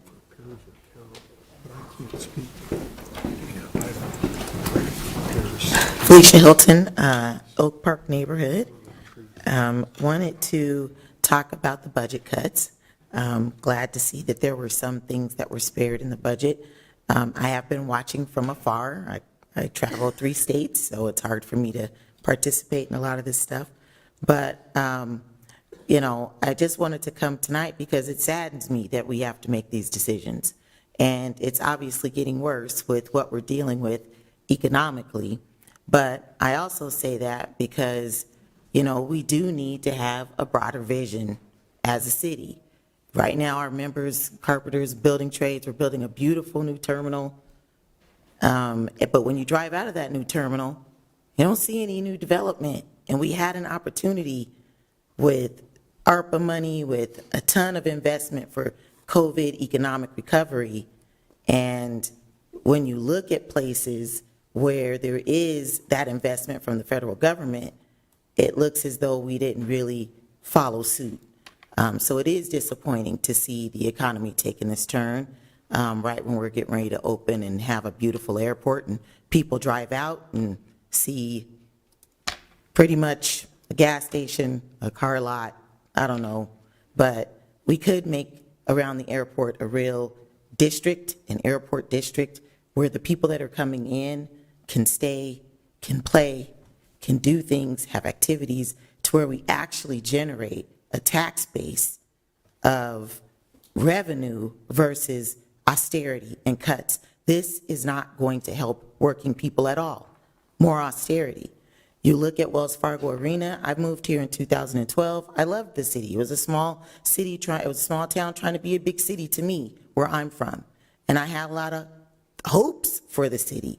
And so when I look at Wells Fargo Arena, even today, and I see all of the activity at the arena that Polk County built 20-something years ago, and all of it gets in its car and drives away, because we just now got a Jethro's. But you have a ton of parking garages and all this flat surface parking, but still no real entertainment district around the Veterans Hall and Wells Fargo.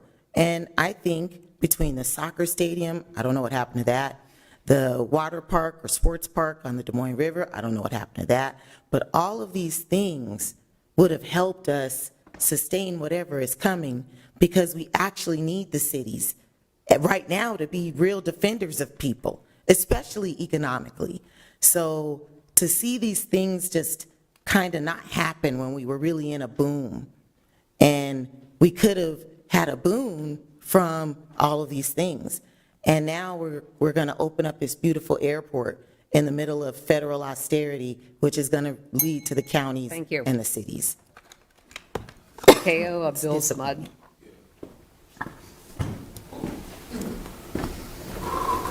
My name is Akay Abdul-Samad. I live at 1506 18th Street. And to be very short, just want to get up and thank you for your investment. Thank you for your consideration. Thank you for the work that you do. I want to thank you as council people and as mayor. And I want to apologize for calling you Connie when I was going to go sit down. That is my name. Yeah, but we've been running since school board, but I Right. just want to Remember, we sat there respect. making those cuts. All right. But also, I want to thank the police department, the law enforcement that works with us. But even most important, I want to thank the parents that have worked with us to help save their babies. You know, those parents that have been fearful, and like I was just talking about that little 12-year-old, the mother came to us in tears, crying because she was scared of her child who was carrying guns and using drugs. He's now in our men's program, you know, and Councilman Gatto, he lived on the south side. So we were able to stop some shooting that actually took place. But I want to say thank you to y'all. And we're looking forward, Scott, to even work with you even longer now, you know, that type of thing. And let y'all know we are going to look for other funding, 3-year funding. That's what we're going to look for. So we want y'all to think about that too. Thank you very much, and God bless you. Thank you. Anna Snyder.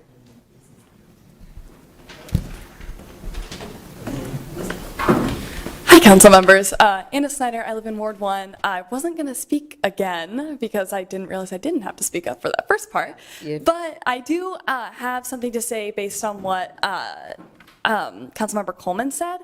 $50,000 would not be enough to fund a sustainability office.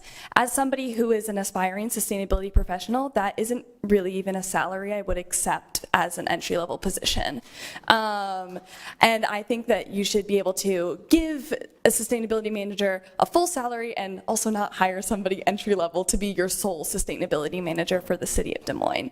So thank you all for your time and consideration, and I really do hope you will continue to consider the sustainability office, and I appreciate the work that you all do. Thank you. Thank you. I will move 59A through E to receive and file, Your Honor. Been moved and seconded. Please vote.